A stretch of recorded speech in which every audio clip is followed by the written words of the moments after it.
Welcome to Masum's Universe. Subscribe my channel and don't forget to ring the bell icon. আজকের ক্লাসে আমরা পড়ব present indefinite tense. আপনারা জানেন টেন্স প্রধানত তিন প্রকার হয়ে থাকে, এটা সবাই জানে, তাই আমি এই ব্যাপারটা ডিটেলস লিখিনি। তো প্রত্যেকটি টেন্স আবার চারটি ভাগে বিভক্ত। প্রথম ভাগই হচ্ছে প্রেজেন্ট ইনডিফিনিট টেন্স। এইটা নিয়ে আমরা ডিটেলস কথা বলবো এবং প্রেজেন্ট ইনডিফিনিট টেন্স পড়তে যা যা লাগে এর আগে আমরা তা শিখে ফেলেছি। তো চলুন প্রেজেন্ট ইনডিফিনিট টেন্সের সংজ্ঞাটা আগে জেনে নিই। বর্তমান কালে কোনো কাজ হয় বা হয়ে থাকে বোঝালে প্রেজেন্ট ইনডিফিনিট টেন্স হয়। তাছাড়া কোনো চিরন্তন সত্য, অভ্যাসগত সত্য, ঐতিহাসিক সত্য, নিকট ভবিষ্যৎ ইত্যাদি বোঝালে তখন তাকে প্রেজেন্ট ইনডিফিনিট টেন্স বলে। কি সংজ্ঞা শুনে একটু কঠিন লাগছে, তাই না? চলুন তাহলে কিছু উদাহরণ দেখে নিই। যেমন আমি বই পড়ি, রাতুল প্রতিদিন খেলে। আমি বই পড়ি এই বাক্যটি একটি সাধারণ বাক্য এবং এটি বর্তমান কালে হয়েছে, এটা বোঝা যাচ্ছে। রাতুল প্রতিদিন বিকেলে খেলে, এটা তার একটা অভ্যাস, তাই এটাকে আমরা ধরব অভ্যাসগত সত্য হিসেবে। সূর্য পূর্ব দিকে উদিত হয়, এটা প্রতিদিনই হয়, সব সময় হয়, তাই এটি একটি ইউনিভার্সাল ট্রুথ বা চিরন্তন সত্য। শাহজাহান মানে হচ্ছে সম্রাট শাহজাহান তাজমহল তৈরি করেন, এটি একটি ঐতিহাসিক সত্য, এটা কোনোদিন পরিবর্তন হবে না। তারপর আসছি সে আগামীকাল বাড়ি ফিরবে, খুব ক্লোজ টাইম, আগামীকাল হচ্ছে একদিন পরেই সে বাড়িতে আসবে, তাই এটি খুবই নিকট একটি ভবিষ্যৎ বা ক্লোজ একটি ফিউচার বলতে পারি আমরা, নিকট ভবিষ্যৎ, তাই এটিও প্রেজেন্ট ইনডিফিনিট টেন্সের ভিতরে পড়বে। তাহলে আমরা আশা করি সংজ্ঞার মাধ্যমে কিছুটা ক্লিয়ার হয়েছি। যারা এখনো বুঝতে পারছেন না তাদের জন্য রয়েছে শর্টকাট প্রসেস। চলুন দেখে নিই কিভাবে সহজেই আমরা প্রেজেন্ট ইনডিফিনিট টেন্স চিনতে পারি। একটি বাংলা বাক্যে ক্রিয়ার শেষে রসই অন্তস্থ এ ও র বা র এর উচ্চারণ অ এর মতো হয়ে থাকে ইত্যাদি থাকলে ধরে নিতে হবে এটি প্রেজেন্ট ইনডিফিনিট টেন্স। এবারও একটু কঠিন লাগছে, আমরা উদাহরণ দেখব আপনাদের সাথে বোঝার চেষ্টা করব।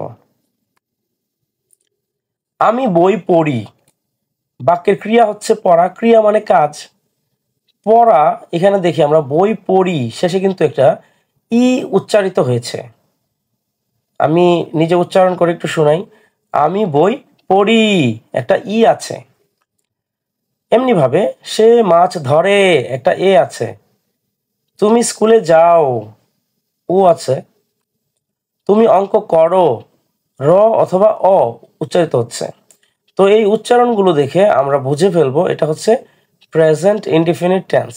এর চেয়ে সহজ কোনো উপায় আমার জানা নেই। এবার চলুন বাক্যটি আমরা কিভাবে গঠন করব তা দেখে নিই। আপনারা বাজারে যেই ইংলিশ গ্রামার বই পাবেন সবগুলোতে এই ধরনের স্ট্রাকচার দেওয়া আছে, কিন্তু আমি যেভাবে আপনাদেরকে শর্টকাটে বুঝিয়েছি এত ডিটেলসভাবে ভালো করে সুন্দর করে নেই। তো স্ট্রাকচার, এটা কমন স্ট্রাকচার। প্রথমে আমরা সাবজেক্ট দিব, আমরা আগের যে ক্লাস ছিল আমার এই চ্যানেলে সাবজেক্ট কি অবজেক্ট কি এগুলো আমি শিখিয়ে দিয়েছি। তো সাবজেক্ট দিব প্রথমে, তারপর ভার্ব মানে কাজ, যেটা কাজ বা ভার্বটা দিব।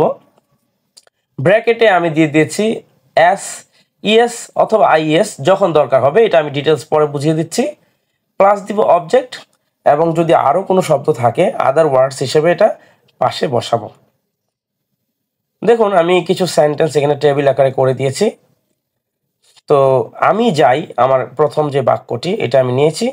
এই ক্ষেত্রে সাবজেক্ট হচ্ছে আমি, আই বসলো, আর যাওয়া হচ্ছে কাজ, যাওয়া ইংরেজি হচ্ছে গো, এখানে গো বসলো। তাহলে আই গো মানে হচ্ছে আমি যাই।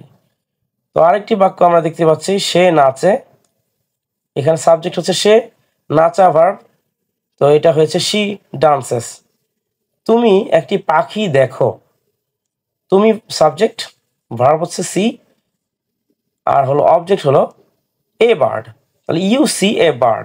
তো এইভাবে করে আমি ডিটেলস করে দেখিয়ে দিয়েছি কোনটা কি আছে। তো আপনারা অবশ্যই এইভাবে করে চেষ্টা করবেন প্রেজেন্ট ইনডিফিনিট টেন্সে আরও কিভাবে নতুন বাক্য তৈরি করা যায়। চলুন আমরা ব্যতিক্রম কিছু নিয়ম দেখে ফেলি।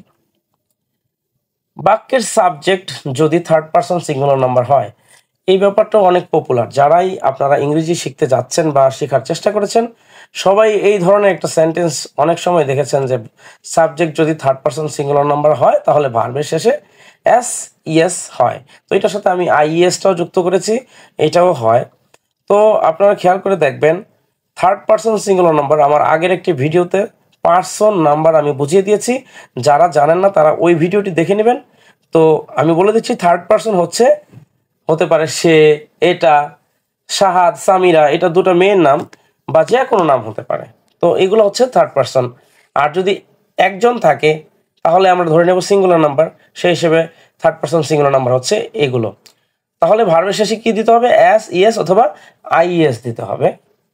তো চলুন একটি উদাহরণ দেখে নিই। যেমন সে ঢাকা যায়, সে থার্ড পারসন সিঙ্গুলার নাম্বার, এই জন্য আগের ভার্বগুলোর সাথে কিন্তু আমরা একটা বাক্যে এস দিয়েছিলাম। এখানে দেখতে পাচ্ছি হি গো টু ঢাকা হতো, কিন্তু যেহেতু third person singular number he, তাই আমরা এখানে দিয়েছি হি গোস টু ঢাকা।